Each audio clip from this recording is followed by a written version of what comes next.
Okay. And when you look at extreme sport athletes nowadays, their physicality, their work ethic, when it comes to actually working out, nutrition, diet, training, is a huge part of what they probably do, right? It doesn't matter whether at Olympic level or pro level or X Games level. Was that something you implied, or that's something you just focused on your riding, or did you actually look at physical activity and diet and stuff like that as well? So this is a really fun question for me to answer because I guess make it short, no.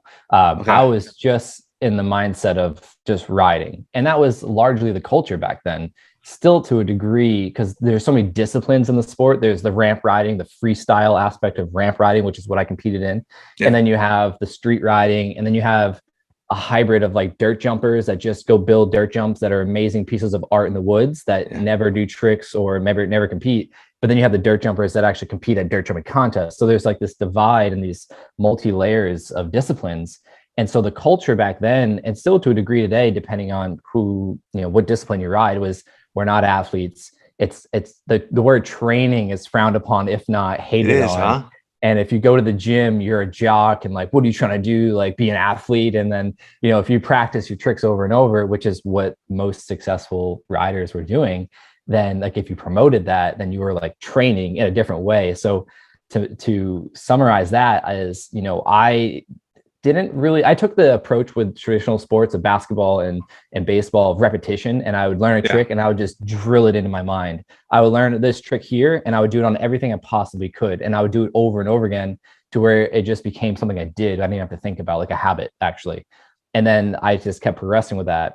But then the whole, like the training on the side, the gym, that I didn't learn until I blew up my knee in 2013. So that was 7, 8 years after, yeah, about 8 years after I turned professional. I blew up my knee at a contest and then started to take physical, training serious beyond just my sport. Because we all had the mindset, oh, we're riding all these hours, we don't need to, exercise, like we're exercising enough. Yeah. And then nutrition, that wasn't until I got diagnosed with a brain tumor 4 years after I turned professional and was like exposed to the simplicity of what you put in your body is what largely makes up, the material of what makes you. And I was just like, man, so it took these learning lessons to realize these things and to shut out the noise that I was getting from the people and just really focus on becoming the best version of myself. So I had to, work through a lot of the judgments and the fear of being judged and criticized and all that,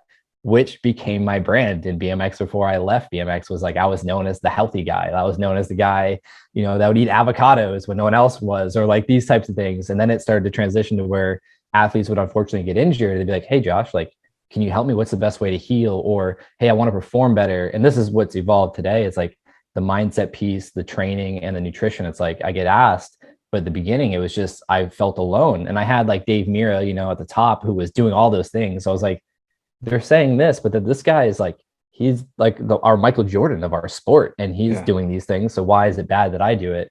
So I guess to answer your question simply, it was none of that. It all evolved with my own adversities and learning the hard way, which is a big message that I promote today. It's like, why not be proactive and prepared rather than having to react? And in my case, I had to react as a life or death situation, which largely put on visibility or display for me of like what I wasn't doing that I could have been doing.